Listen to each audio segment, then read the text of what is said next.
Donc voilà, j'ai sorti le jonc, très rapide. Donc derrière le capuchon, on a quoi? Eh bien, on a le système complet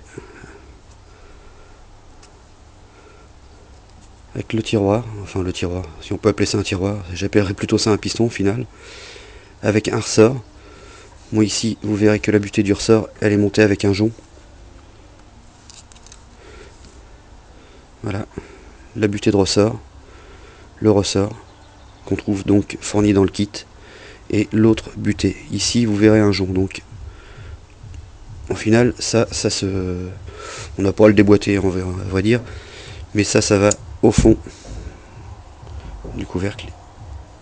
Le ressort qui vient ici et la face d'applique en finale. Hop là. La surface d'appui du ressort. Voilà. Ce qui fait que là, le correcteur est totalement, tout au moins pour le corps, est totalement vidé de ses moindres organes. Par contre ici, dans la revue technique, comme dans les éclatés qu'on peut trouver sur les pièces de rechange, ils font bien voir qu'à l'intérieur il y a une chemise. Celle-là, cherchez même pas à la sortir ou quoi que ce soit. Elle est montée dans une position très précise, et à l'intérieur vous y verrez de toute façon, si vous démontez la vôtre, qu'il y a des trous, des orifices, donc qu'il y a certainement un calage très précis au niveau de la chemise.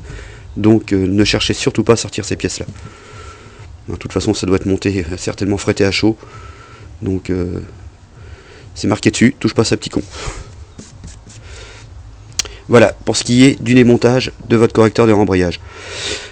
Bon, pour le remontage, c'est pas plus compliqué, faites bien attention, hein, surtout bien attention à cette petite aiguille qui n'a pas réellement de sens. On peut la mettre dans un sens ou dans l'autre. Ici, le fameux tiroir, hein, le tiroir qui est au cul de l'aiguille, il doit coulisser gras et très librement dans sa chemise. Ici, de toute façon, c'est pareil, hein, il faut que ça coulisse gras et très librement. Et puis donc dans les kits, ce qu'on trouve, c'est le ressort qui est ici, le ressort qui est sur le petit cylindre de la chemise supérieure. On trouve donc les joints pour les capuchons, ici et là, le joint pour la vis de réglage, ainsi que les deux joints de la plaquette porte-joint.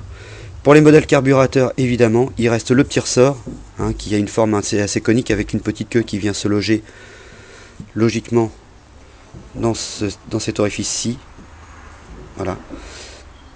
Et donc, je me rappelle plus, je crois que la bille va sur la partie inférieure, parce qu'apparemment de toute façon on peut la positionner comme ça, donc la bille doit aller certainement dans le logement inférieur, et donc qui sert au laminage du fluide au moment où l'embrayage revient, ce qui permet d'obtenir une progressivité quasi régulière au moment du lâcher sur le cylindre récepteur d'embrayage. Voilà, maintenant bon courage à tous. Le système pour le remontage, c'est le sens inverse, bien nettoyé, bien soufflé et bien huilé avant remontage. Voilà, à très bientôt.